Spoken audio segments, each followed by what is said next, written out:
আচ্ছা, আজকে যেটা তোমাদের পড়াবো সেটা হচ্ছে কি DCs.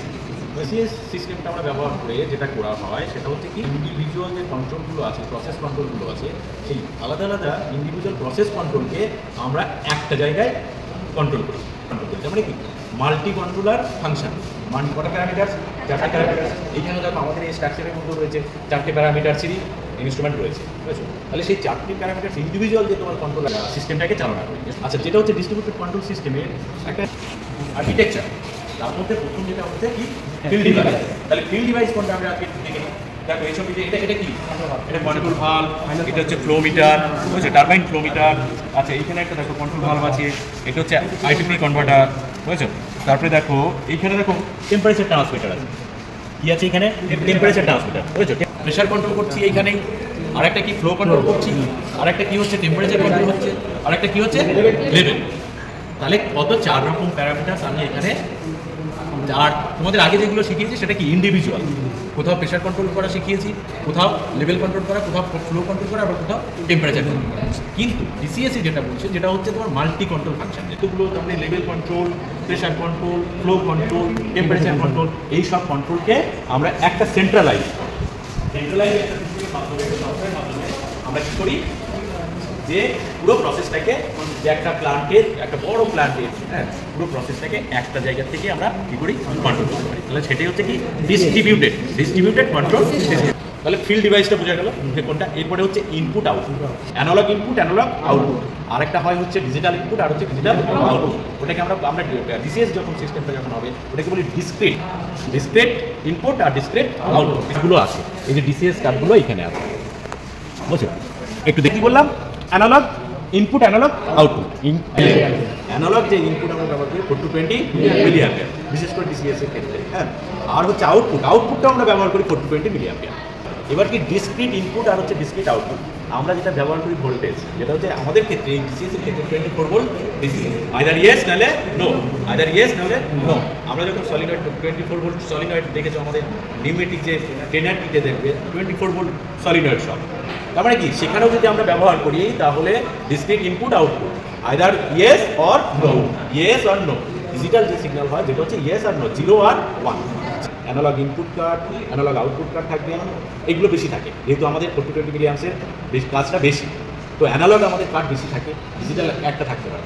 Digital input, digital output দুটো, আর অ্যানালগ 3-4টে থাকতে পারে। যে প্রসেসটা তোমার কত বড় লেন্দি হবে, সে যে ইঞ্জিনিয়ারিং হচ্ছে কনফিগারেশন, কোনটা কীভাবে চলবে। আমরা যেমন মোবাইল কনফিগারেশন করি, জাস্ট সেই পোর্শনটাই হচ্ছে তোমার কি ইঞ্জিনিয়ারিং পোর্শনটা, যে কনফিগারেশন, যে কার সঙ্গে ফিল্ডের থেকে তোমার ফিল্ডের থেকে একদম পুরো তোমার ডিটেলস তোমার HIM পর্যন্ত, তার মানে হিউম্যান মেশিন ইন্টারফেস পর্যন্ত কি এই যে কনফিগার যেটা কথা হয় সেটা হচ্ছে আমাদের কোন পার্টটা যাচ্ছে সেটা হচ্ছে ইঞ্জিনিয়ারিং।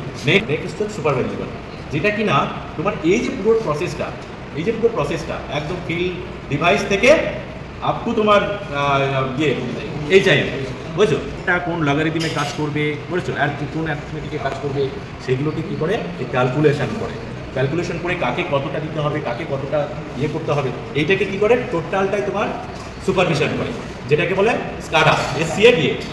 আচ্ছা, সুপারভাইজারি কন্ট্রোল ডেটা অ্যাকুইজিশন আরেকটা যেটা কী করে ডেটা ট্রান্সফার করে, বুঝছো, ডেটা ট্রান্সফার করে, যে ডেটাগুলো কালেক্ট করে সেটাকে আবার কারেকশন করে, সেটাকে আবার যে কম সময়ের মধ্যে আরেকটা যে জিনিসটা থাকে খুব ইম্পর্টেন্ট, সেটা হচ্ছে রিয়েল টাইম, বুঝছো, রিয়েল টাইম, যে তোমার ইনস্ট্যান্ট তোমাকে ভ্যালুটা কতটা চেঞ্জ হচ্ছে, কতটা কী হচ্ছে সেটা কিন্তু তোমায় পরিষ্কার করে দেখিয়ে দেবে, একদম সঙ্গে সঙ্গে সেটা দেখিয়ে দেবে। এবার হচ্ছে HMI, human machine interface.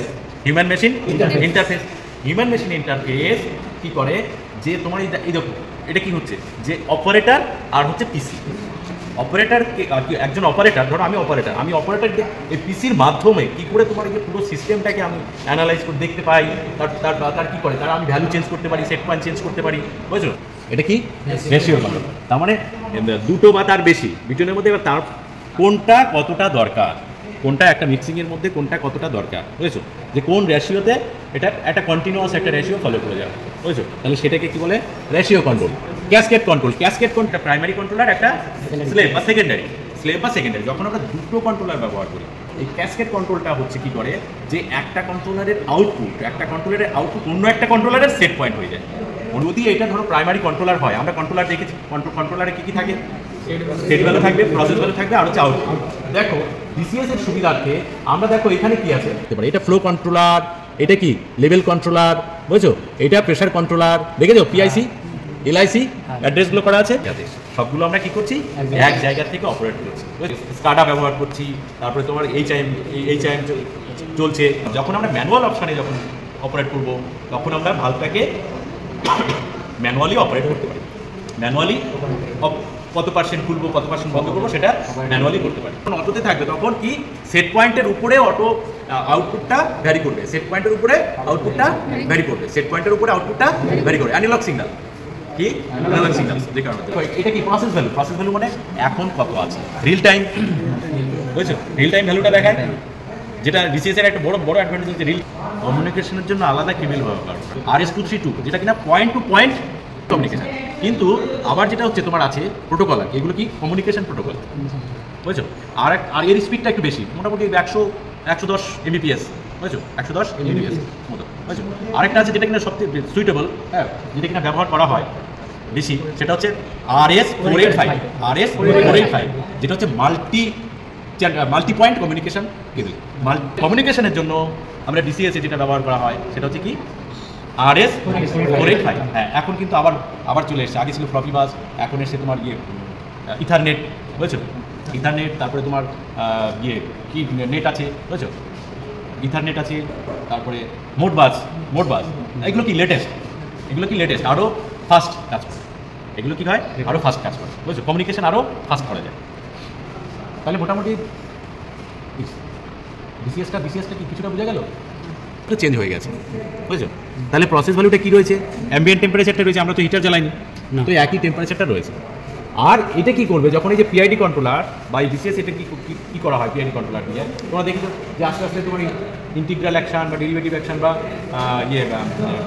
Proportional action, বুঝছো, দিয়ে কী করা হয় যে প্রসেসটা আস্তে আস্তে এটা কী হবে, যখনই আমরা হিটারটা জ্বালাবো বা জলটা থাকবে তখন কী হবে, এই লাইনটা আস্তে আস্তে কী করবে, উঠবে মানে কি প্রসেসের সেট ভ্যালুটা একটু বেশি হয়ে যাবে, আবার একটু নামবে, এই নামতে কী করা হয় একদম ওই দাগের সঙ্গে ম্যাচ করে যাবে, তাহলে কী হবে সবথেকে অ্যাকুরেট তোমার কন্ট্রোল হবে।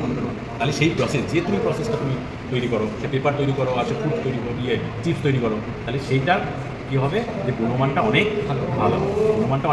ভালো হবে, তাহলে এই কন্ট্রোলটা যে প্রসেস ভ্যালু আর হচ্ছে তোমার সেট ভ্যালু, তোমায় কী করতে হয় এক জায়গাতে রাখতে হয়, রাখলে কী হবে, এটা কি কেস ঠিক করে অপারেটার, তাহলে অপারেটার জানে প্রোডাকশন কীভাবে করলে কোয়ালিটিটা ভালো হবে, মালটা ভালো বেরোবে।